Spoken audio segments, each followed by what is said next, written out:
하나님 말씀 보시겠습니다. 이사야 56장 1절에서 7절까지입니다. 이사야 56장 1절에서 7절까지 저와 한 절씩 교독하도록 하겠습니다. 제가 먼저 읽겠습니다. 여호와께서 이와 같이 말씀하시기를 너희는 정의를 지키며 의를 행하라. 이는 나의 구원이 가까이 왔고 나의 공의가 나타날 것임이라 하셨도다.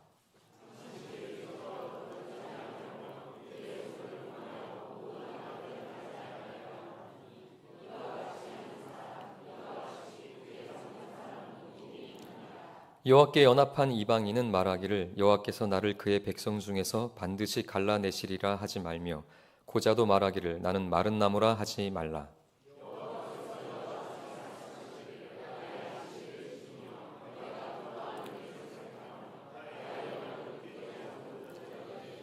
내가 내 집에서 내 성 안에서 아들이나 딸보다 나은 기념물과 이름을 그들에게 주며 영원한 이름을 주어 끊어지지 아니하게 할 것이며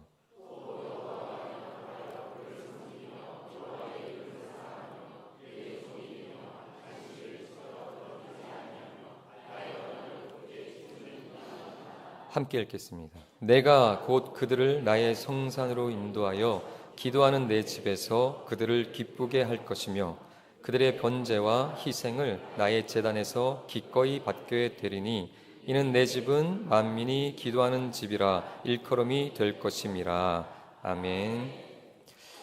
사랑으로 기도하라 라는 제목으로 하나님 말씀을 함께 나누겠습니다. 우리 옆 사람과 인사하시겠습니다. 사랑합니다.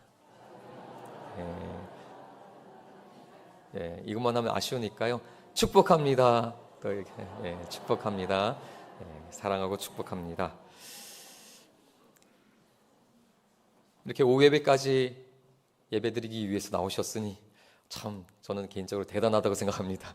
믿음이 대단하시고 그 은혜를 향한 갈망이 대단하시다고 생각합니다. 오늘도 하나님께서 준비하신 은혜를 우리 가운데 주실 줄 믿습니다. 오늘의 말씀의 제목을 보신 것처럼 오늘 기도에 대한 이야기를 할 것입니다. 기도할 때 저희는 응답을 기대하고 기도하죠. 근데 기도라는 것은요, 내 마음대로 하는 것은 아닙니다. 모두 다 하나님의 약속의 말씀에 기반해 있는 것이 기도입니다. 그 약속이 특히 요한복음에 이렇게 여러 군데 기록되어 있는데요. 예를 들면 요한복음 14장 14절에 이렇게 말씀합니다. 내 이름으로 무엇이든지 내게 구하면 내가 행하리라. 잘 아시는 말씀인데요. 기도에 대한 동기부여가 되죠. 내게 무엇이든지 구하면 행할 거다. 내 이름으로. 또 요한복음 15장 7절에도 이런 약속이 있는데요. 너희가 내 안에 거하고 내 말이 너희 안에 거하면 무엇이든지 원하는 대로 구하라. 그리하면 이루리라. 아멘. 말씀만 들어도 힘이 되고 기도하고 싶어지는 말씀이죠. 이런 구절들을 읽으면 저희는 강렬하게 기도하고 싶은 욕구가 막 생겨납니다. 왜요? 기도하면 응답해 주신다고 했으니까, 이루어진다고 했으니까, 구하는 대로 무엇이든지 구하는 대로 이루어 주겠다는 약속을 붙잡고 기도하고 싶어집니다. 정말 신나는 일이 되겠죠? 내가 기도한 모든 것이 응답된다면. 그래서 우리는 이 말씀을 의지해서 예수님의 이름으로 열심히 기도합니다. 그런데요, 말씀은 이렇게 희망적이고 아주 도전적인데요. 현실은 어떤가요? 현실 속에서 저도 오랜 기간 모태신앙으로 지금까지 자라왔지만요, 기도 응답은 생각보다 잘 이루어지지 않는 것 같다라는 그런 생각이 듭니다. 하나님의 말씀, 약속은 무엇이든지 하나님께서 쿨하게 다 줄게, 뭐든지 구해라, 다 줄게, 이렇게 아주 기분 좋은 응답을 약속하시는 것 같은데요. 막상 기도하는 우리의 마음은 좀 답답한 면이 있습니다. 경험적으로 볼 때 기도 응답은 생각보다 쉬운 것이 아닌 것 같다라는 생각이 듭니다. 그래서 기도에 대한 우리의 태도는 어찌 보면 이중적일 수도 있습니다. 이중적이라는 건요, 분명히 주실 거라는 믿음으로 기도하는데요, 또 한켠에는 정말 주실까? 응답해 주실까? 이런 의심이 한켠에 또 자리 잡고 있는 것. 이것이 우리 이중적인 기도하는 모습입니다. 그래서 이런 모습이, 이런 마음이 반복되다 보면요, 어느 순간부터 기도 응답이 없는데도요, 괜찮습니다. 분명히 기도 응답이 이루어지지 않는데도 그냥 대수롭지 않게 또 뭐 그런가 보다 하고 넘어가는 경우도 있습니다. 그런 자신의 모습. 근데 어떤 중요하지 않은 문제들 같은 경우는 기도 응답이 없어도 그래 뭐 그럴 수 있지 하고 넘어갈 수 있는데요, 정말 꼭 해결해야 될 문제, 정말 중요하고 긴급하고 이 절실한 문제가 생기면 어떻게 될까요? 이 기도 응답은 꼭 받아야겠죠. 그래서 이 중요한 문제일수록 기도를 대하는 태도, 기도하는 나의 태도는 절박해지고 더 간절해지고 아주 열심히 열정적으로 바뀌게 됩니다. 꼭 그 기도 응답을 받아야겠다 이렇게 생각하면 무슨 기도로 들어갑니까 보통? 작정 기도로 들어가시더라고요. 요 기도만큼은 응답 받아야 된다. 작정하고 기도해야지. 그래서 작정 기도 뭐 일주일, 열흘, 한 달, 1년 작정 기도를 해서라도 기도 응답 받고 싶다. 근데 이것이 조금 이거만으로는 좀 부족하다 싶으면 여기서 한 걸음 더 나가서 무슨 기도합니까? 금식 기도로 들어갑니다. 저도 한 일주일간 금식 기도를 해본 적이 있습니다. 진로 문제 때문에. 신학을 계속할까? 아니면 다시 수능을 봐서 다른 길로 갈까?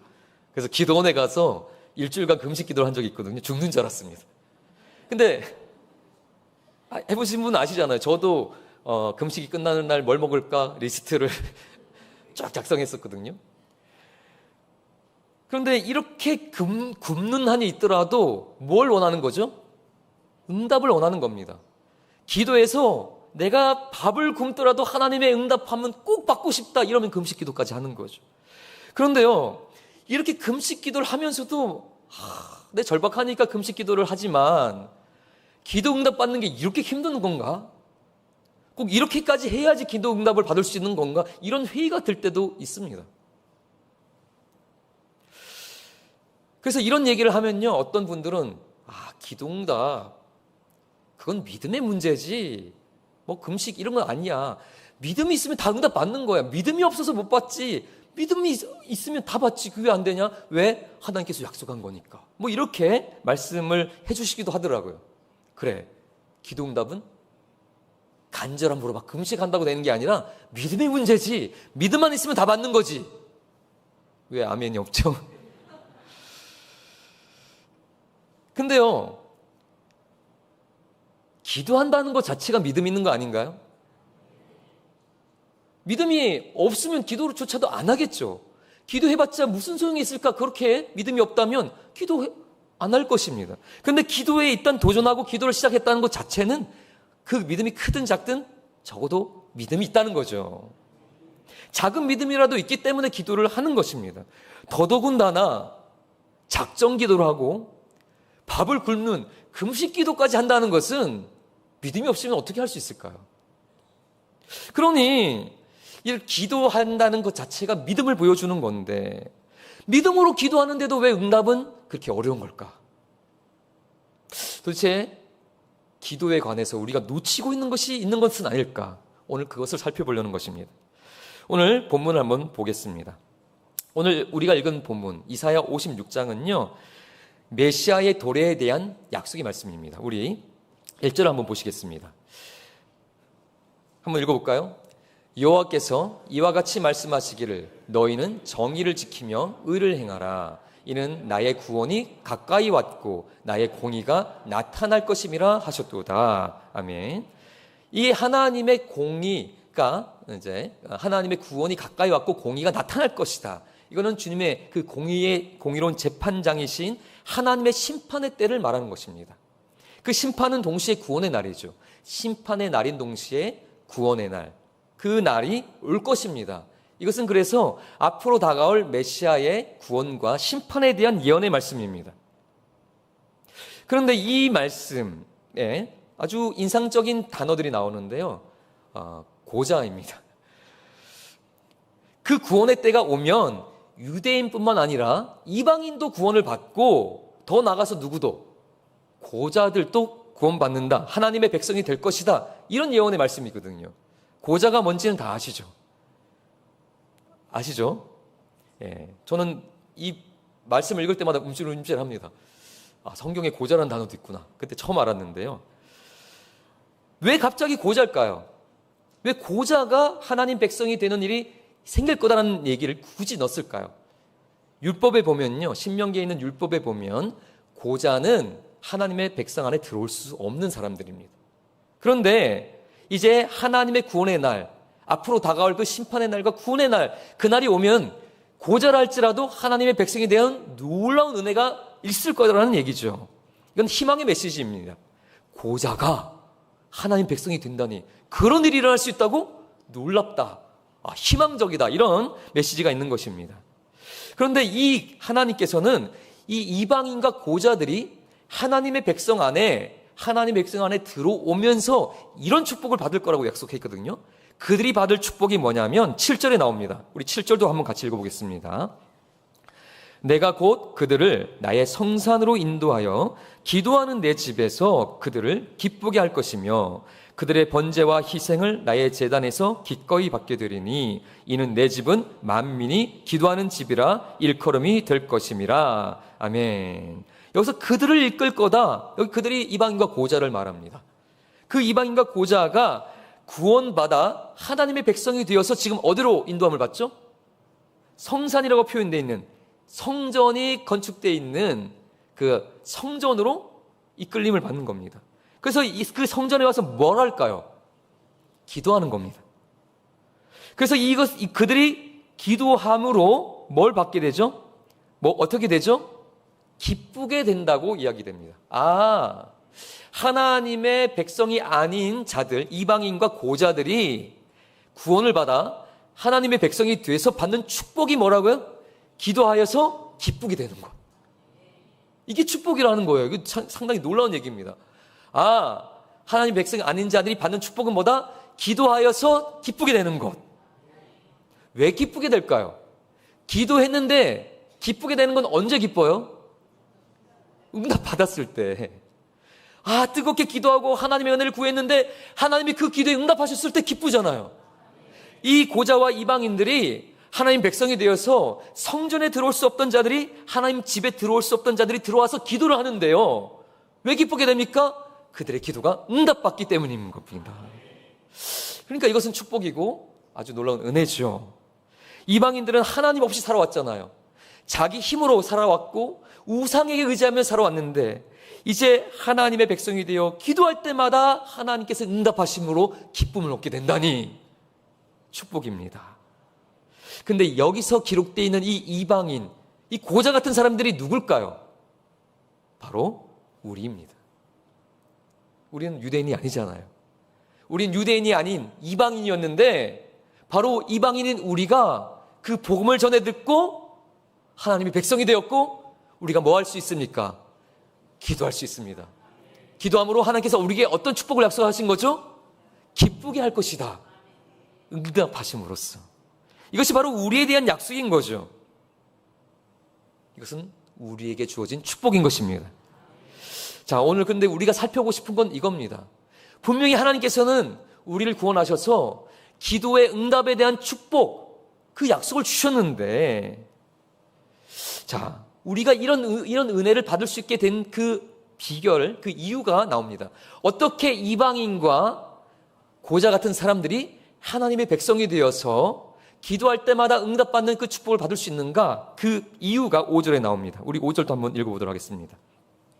내가 내 집에서 내 성 안에서 아들이나 딸보다 나은 기념물과 이름을 그들에게 주며 영원한 이름을 주어 끊어지지 아니하게 할 것이며, 여기 보면 그 이방인과 고자들에게 뭘 두 가지를 준다고 하셨습니다. 뭡니까? 기념물과 이름을 줍니다. 이 두 가지를 주고 어디로 이끌나고요? 그 다음에 뒤에 나오잖아요.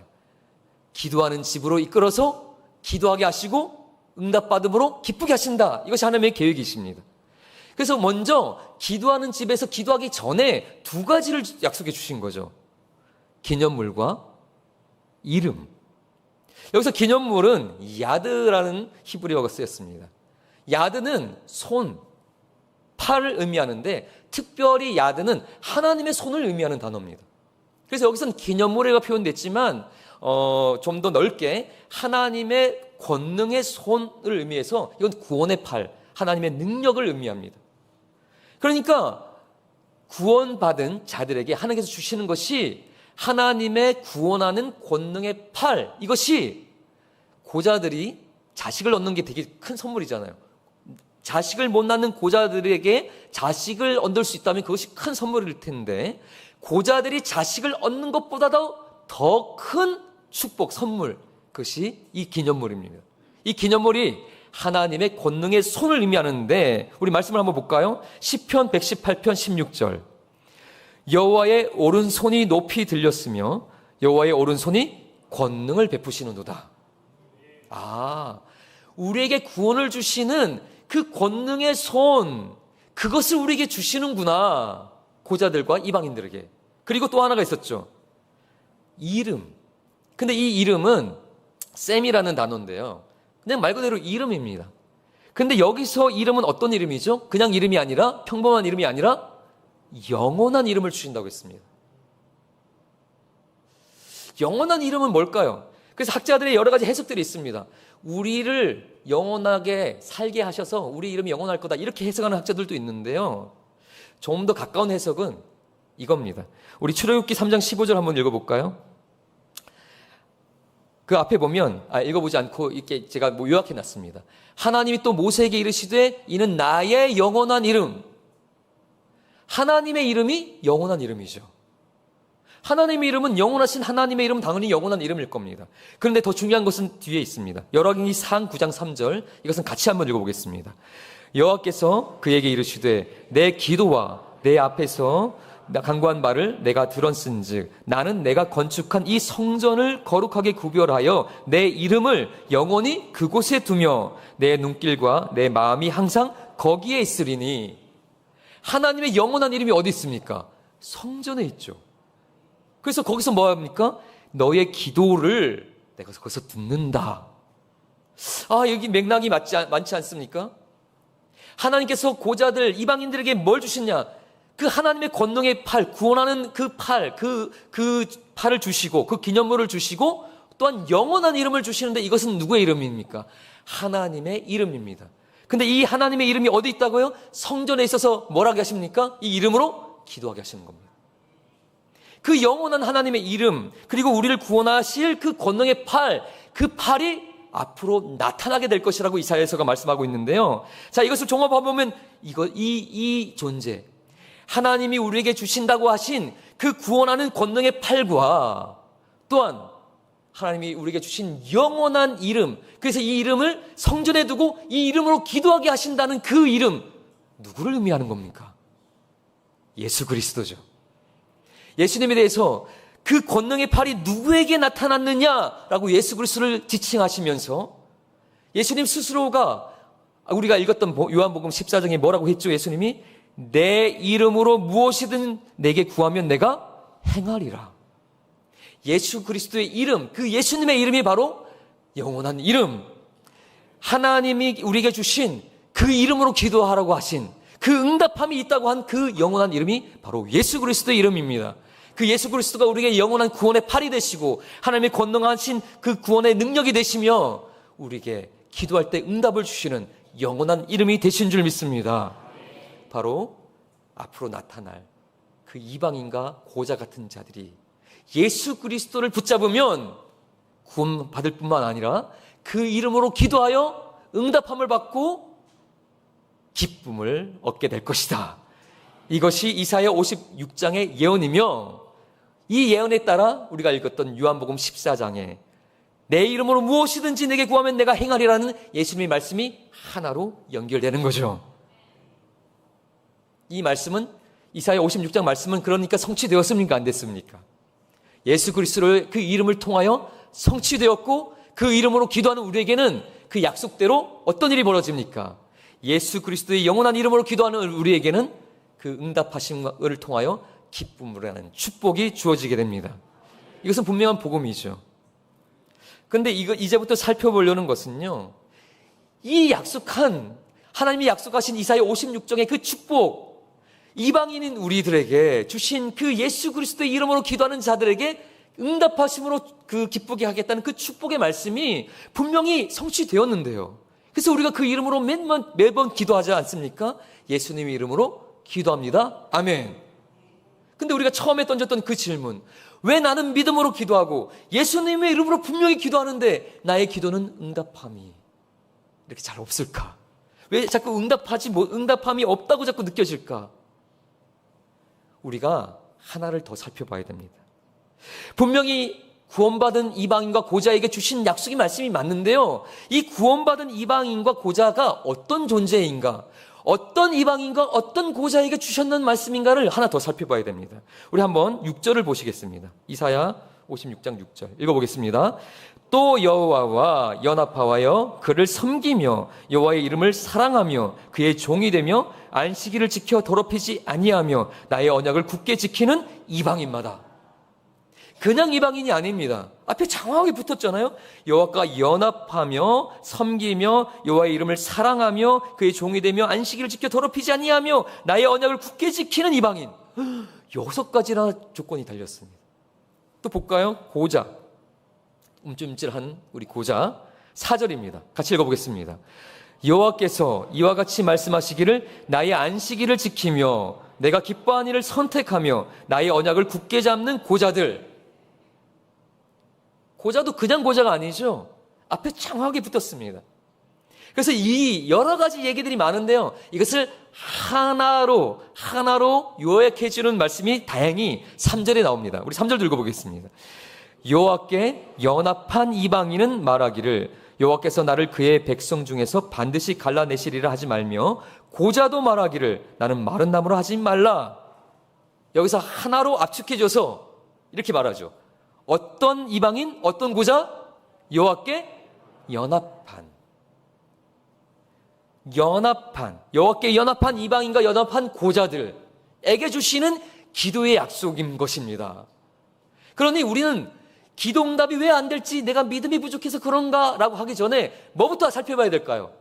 내가 여호와께 연합한 이방인인가, 내가 여호와께 연합한 고자인가부터 살펴봐야 되는 것입니다.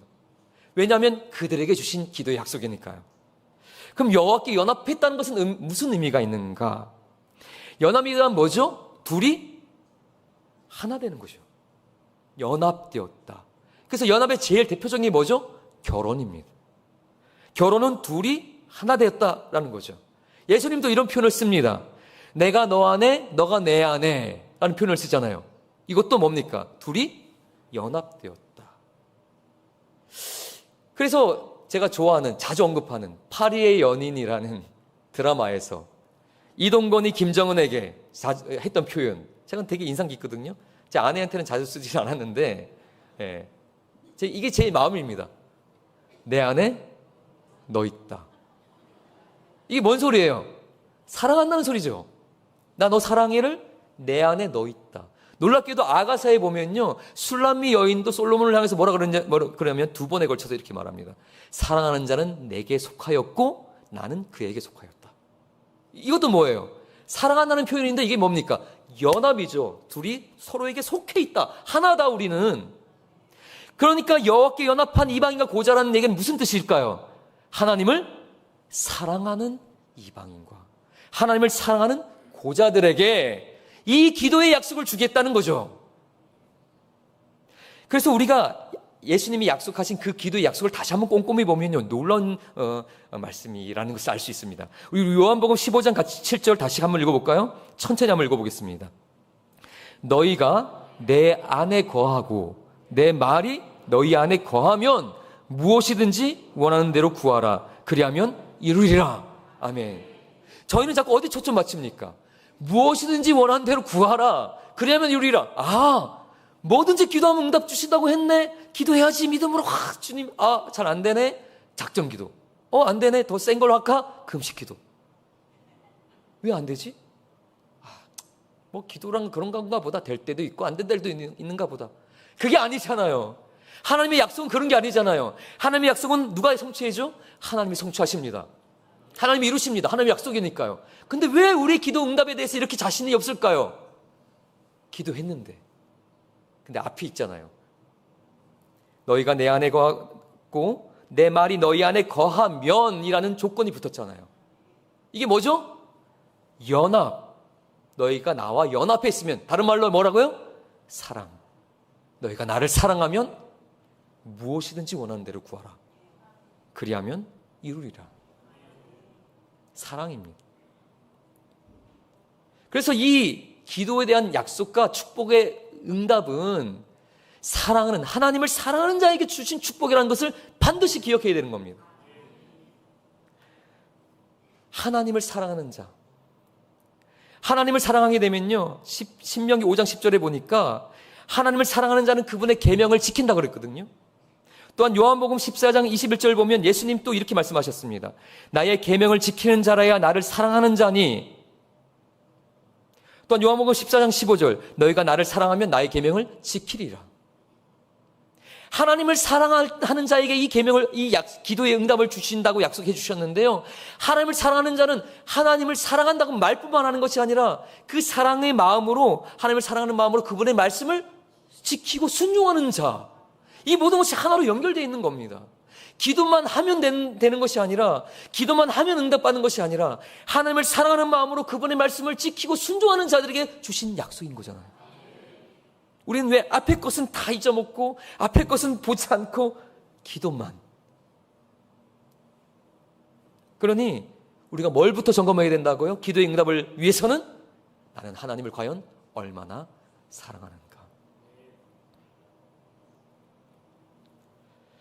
하나님을 사랑하면 그의 계명을 지킵니다. 혹시 하나님을 사랑하십니까? 하나님의 기도 응답을 주실 것입니다. 근데 하나님을 사랑한다는 그것은 어떻게 확인할 수 있을까요? 아까 뭐라 그랬죠? 나를 사랑하면 내 계명을 지킨다. 근데 하나님께서 우리에게 주신 약속의 계명, 율법은 다 이제 하나로 모아졌잖아요? 무슨 계명으로? 두 가지로 모아졌습니다. 하나님을 사랑하고 이웃을 사랑하라. 하나님을 사랑하십니까? 근데 그 사랑을 어떻게 확인할 수 있을까요? 하나님의 말씀을 지키는 자라야 그 하나님을 사랑할 수 있습니다. 근데 하나님의 말씀이 뭐죠? 하나님을 사랑하고 이웃을, 형제를 사랑하라. 그래서 요한일서 4장에 보시면 나를 사랑한다고, 하나님을 사랑한다고 하면서 형제를 미워하는 자마다 뭐 하는 자? 거짓말하는 자. 그러니 여러분, 기도 응답을 원하시잖아요? 기도하는 대로 하나님께서 응답하시길 원하시잖아요. 그 축복이 우리에게 주어졌단 말입니다. 그래서 여러분들은 기도 응답을 받으셔야 되고, 기도 응답을 받으셔서 기쁨으로 충만하셔야 됩니다. 근데 그 기쁨에 충만한 기도 응답은 누구에게? 하나님을 사랑하는 자. 하나님을 사랑하는 자는 어떻게 한다고요? 어떻게 확인할 수 있다고요? 하나님을 사랑하고 형제를 사랑하는 것으로 내가 하나님을 사랑하는구나를 확인할 수 있는 것입니다. 그래서 우리가 읽었던 그 요한복음 15장에 그 기도 응답이 대한 말씀이 있잖아요. 그 15장 전체가 무엇에 대한 약속의 말씀이냐면요, 그 길어서 다 볼 수 없는데 요한복음 15장 5절과 16, 17절을 한번 같이 읽어보도록 하겠습니다. 자, 한번 보세요. 읽어보겠습니다. 나는 포도나무요 너희는 가지라. 그가 내 안에, 내가 그 안에 거하면 사랑이 열매를 많이 맺나니 나를 떠나서는 너희가 아무것도 할 수 없음이라. 너희가 나를 택한 것이 아니요 내가 너희를 택하여 세웠나니. 그 다음입니다. 16절. 너희가 나를 택한 것이 아니요 내가 너희를 택하여 세웠나니 이는 너희로 가서 열매를 맺게 하고 또 열매가 항상 있게 하여 내 이름으로 아버지께 무엇을 구하든지 다 받게 하려 함이라. 내가 이것을 너희에게 명함은 너희로 서로 사랑하게 하려 함이라. 나중에요, 요한복음 15장 한번 천천히 읽어보세요. 거기 보면 기도 응답에 대한 예수님의 약속의 말씀이 착 나오거든요. 무엇인지 구하라 약속의 말씀이 두 번에 걸쳐 나옵니다. 근데 그 앞에 보시면 열매에 대해서 말씀하잖아요. 이 열매가 무슨 열매일까요? 사랑의 열매입니다. 한번 천천히 가서 읽어보세요. 하나님께서 사랑의 열매를 맺기 원하십니다. 사랑의 열매가 너희가 사랑의 열매를 맺게 하고 그 열매가 항상 있게 하여 내 이름으로 아버지께 무엇을 구하든지 다 받게 하려 함이라. 무엇이든지 구하든지 다 받게 하려 함이라. 뭐가 충만할 때? 사랑의 열매가 충만할 때.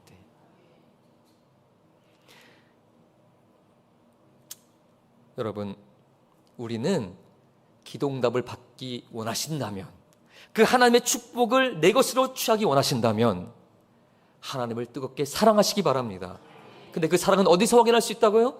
형제 사랑을 통하여. 우리는 내 기도에는 많은 시간을 씁니다. 내 기도 제목은 끝도 없이 나열할 수 있습니다. 근데 성도님들, 이런 말씀을 드리면 좀 부담스러울 수도 있겠지만 일주일에 과연 몇 분이나 다른 형제를 위해서 기도하고 계십니까? 제가 목요 중보기도회를 인도하고 있거든요. 목요 중보기도회 우리 교회 성도님들이 작년이 한 300명 성도라고 한다면 중보기도회에 참여하는 성도님들이 몇 분 될까요? 20명이 안 됩니다. 제가 중보기도 인도하니까 기도에 많이 나오세요 이런 얘기 하려는 게 아니라, 저는 이 약속의 말씀을 믿을 때 우리의 기도가 하나님의 응답하는 충만한 역사가 나타나기를 원한다면 내 기도로 충만한 것이 아니라 그 사랑의 마음으로, 하나님을 향한 사랑의 마음으로 다른 형제를 위하여 기도하는 자리가 넘쳐야 되지 않을까요? 그런 교회가 하나님의 응답함이 충만히 나타나는 교회가 아닐까요? 저는 금요 기도에도 더 많은 성도님이 나와서 나라와 민족을 위해서, 하나님 나라를 위해서, 다른 성도들 위해서 뜨겁게 기도하는 자들이 많기를 원합니다. 우리 성동영 목사님께서 얼마나 은혜의 말씀을 주시는지 모릅니다. 그 자리가 차고 넘치면, 그 자리가 차고 넘칠 때 더 풍성한 기도의 응답이 우리 교회를 통해 나타나게 될 것입니다. 마지막 이것을 보고 마칠 건데요. 한번 사진 한 장 보겠습니다. 김아중 대사님이거든요. 전 중국 대사고 전 통일부 장관을 역임하신 분인데, 이분은 기도의 사람입니다. 수첩에 3,000명 이상의 중보기도자들 명단이 있습니다. 그래서 너무 많아서 바로바로 기도응답 딱 하나님 기도응답 딱 해서 매일 이 사람들을 한 번씩 기도한다고 하는데요. 시리즈로 하나님의 대사라는 책으로 3권의 책이 있는데 제가 그 책을 읽고 되게 상당히 많은 도전을 받았습니다. 근데 이분이 원래는 어머니가 아주 독실한 신앙생활 하시는 권사님이셨는데, 평생에 걸쳐서 기도 제목이 이 아들이 제발 좀 예수님 믿고 제대로 살았으면, 이게 기도 제목이었습니다. 이분은 어릴 때부터 교회를 알았지만 엉터리로 신앙생활을 했고 진짜 믿음이 없었습니다. 그런데 어머니가 소천하시게 됐을 때, 그때까지도 신앙생활 제대로 안 했던 겁니다. 근데 어머니가 소천하시고 유언을 하시면서 너 예수님 잘 믿어야 된다 하면서 성경책을 남겼는데, 그 어머니가 남긴 성경책을 보면서 어머니의 유언, 너 내가 죽지만 너 내가 죽더라도 예수님 잘 믿어야 돼. 그 마지막 유언을 들으면서 그게 마음에 꽂혀서, 내가 이렇게 하면 안 되겠다. 어머니 평생에 걸쳐 걱정거리였는데 내가 신앙생활 제대로 해야지. 그러면서 신앙생활 제대로 하기로 결심하고 신앙생활 하면서 이 믿음이 크게 성장한 겁니다. 그러면서 어떤 생각을 하게 됐냐면, 말씀을 읽을 때마다 꽂히는 것이, 믿음의 본질은 사랑하는 거구나. 그 말씀을 읽을 때마다 그걸 알게 돼서, 그러면 하나님의 말씀대로 나도 사랑하며 형제를 사랑해야지 했는데, 대사를 역임했지만 공무원이니까 돈이 많이 없는 겁니다. 그래서 형제자매를 위해서 할 수 있는 게 뭘까? 내가 형제자매를 사랑해야 되는데 내가 돈도 없는 가난한 이 공무원이 할 수 있는 게 뭘까? 했더니 돈도 들지 않고 부담스럽지 않는, 필요한 것은 시간뿐. 뭘까요? 기도인 겁니다. 그래서 그때부터 시작한 겁니다. 그래서 이분이 하는 얘기가 이겁니다. 기도는 다른 것이 아니라 돈도 다른 것도 필요 없지만 기도하기 위해서는 사랑만 필요하다. 관심이 필요하다. 그래서 기도는 성도로서 가장 기본적인 사랑의 시작이다. 이렇게 이야기합니다. 그래서 저도 거기서 도전받고, 제가 다른 교회에 있을 때 청년부를 위해서 이렇게 매주마다 기도하는 시간을 따로 가져야겠다, 이렇게 도전한 시간이 있었습니다. 그래서 제가 올해부터는 청소년부 아이들을 위해서 토요일마다 기도하겠다고 선생님들에게 선포했습니다. 제가 토요일 4시마다 아이들을 위해서 기도하겠습니다. 근데 못 지킬까 봐 지금부터 걱정이 됩니다. 근데 저가 아이들을 사랑하는 마음의 최소한의 저의 마음의 표현입니다. 기도하기로 결정한 거. 우리 성도님들, 본인 개인에 위한 기도 제목 많으시겠지만 먼저 그것 내려놓으시고 다른 사람을, 형제를 사랑하는 마음으로 기도하는 것부터 도전해 보시기 바랍니다. 왜냐면요, 하나님께서 교회 공동체를 세우실 때 서로 중보하여 사랑으로 하나 되기 위해서 부르신 거거든요. 내가 내 기도하라고 부르신 것이 아니라 우리를 교회 공동체로 부르셨다면 내가 저 형제를 위해서 기도하고 내 기도는 그럼 누가 해요? 저 형제가 나를 위해 기도하는 거죠. 이것이 교회 공동체인 것입니다. 우리 이제 기도할 겁니다. 우리 이 말씀을 가지고 기도할 텐데요. 한번 우리의 자신의 삶을 돌아보시면서 올 한 해 난 무엇을 해야 될까? 올 한 해 하나님께서 약속하신 기도의 그 충만한 응답함으로 내 삶이 기쁨으로 충만하기를 원하는데 그 하나님의 기도한 응답 왜 내 삶에 넘치지 못했을까? 혹시 내가 하나님을 향한 사랑의 마음이 식어졌기 때문은 아닌가? 사랑은 식어졌는데 응답 받기만을 원하면 응답도 식어지는 거죠. 먼저 사랑부터 회복하시기 바라고 그 사랑을 회복하시기 위하여 그 사랑을 확인하기 위하여 다른 형제 자매를 위해서 내가 얼마나 기도하고 있는가 그걸 돌아보시면서 그러지 못했다면 회개하시고 또한 이 시간에 생각나는 분이 있다면 중보하며 기도했으면 좋겠습니다. 오늘 백태종 성도님께서 오셔서 얼마나 기쁜지 모릅니다. 저희 중보 기도 시간에 아주 매주마다 기도했거든요. 하나님께서 우리 기도에 응답하셨습니다. 오늘 또 우리가 믿음으로 다른 형제 자매를 위해서 기도한다면 기도 응답이 충만하게 우리 교회에 임할 줄 믿습니다. 함께 기도하시겠습니다. 우리 자신을 돌아보며 함께 기도하십니다. 하나님 아버지, 주님 말씀을 통하여 우리 자신을 돌아봅니다. 하나님, 우리는 아버지 기도에 대한 응답, 주님께서 문제를 풀어주기를 위한 간극한 마음으로 기도에 열심을 내지만 모든 기도를 돌아보니 오직 나를 위한 기도, 내 가족을 위한 기도, 내 미래, 내 직장, 내 건강을 위한 기도로 가득 찼음을 깨닫습니다. 주님께서 기도의 축복을 약속하셨을 때는 나를 위하여 기도하라고 나를 위한 축복으로 주신 것이 아니라 나를 통하여 다른 형제를 축복하라고 다른 형제를 위하여 사랑으로 중보하여 그에게 기도의 응답을 나타나게 하라고 하나님께서 중보의 기도의 축복으로 우리에게 주신 것임을 깨닫습니다. 이 시간에 나의 이기적인 기도를 내려놓게 하여 주시고 사랑으로 기도하게 하여 주시옵소서.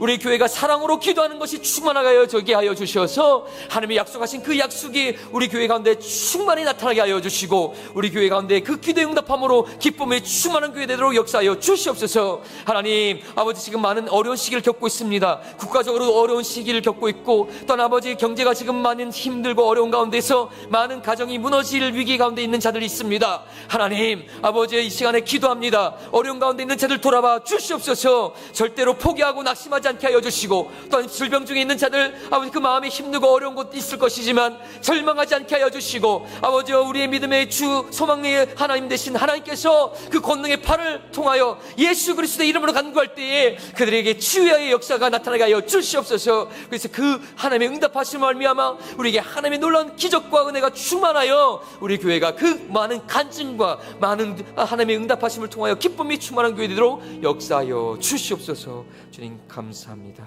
찬양합니다.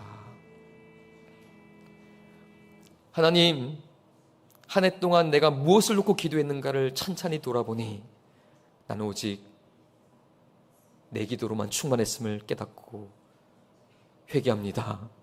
하나님, 이 연약하고 어리석고 이기적인 나를 불쌍히 여겨 주시옵소서. 하나님께서 기도의 축복을 주셨을 때는 내 기도에 응답하라는 것으로 주신 것이 아니라 형제를 사랑하는 마음으로 기도하여 그 중보함으로 그 기쁨을 충만케 하신다는 것이었는데요. 내가 그것을 깨닫지 못하고 나 자신, 내 가족, 내 건강, 내 삶만을 위하여 간절히 믿음으로 기도하였사오니 주여 나를 불쌍히 여겨 주시옵소서. 이제부터는 형제를 위하여 하나님의 그 사랑의 마음을 품고 그를 사랑으로 기도하겠습니다. 주님, 우리의 기도를 통하여 이 수도교회 가운데 응답하심이 넘치게 하여 주시고 그 기도 응답함으로 간증이 넘치게 하여 주시고 그 하나님의 응답하심으로 기쁨이 충만한 교회 되도록 역사하여 주시옵소서. 감사합니다. 예수님 이름으로 기도합니다. 아멘.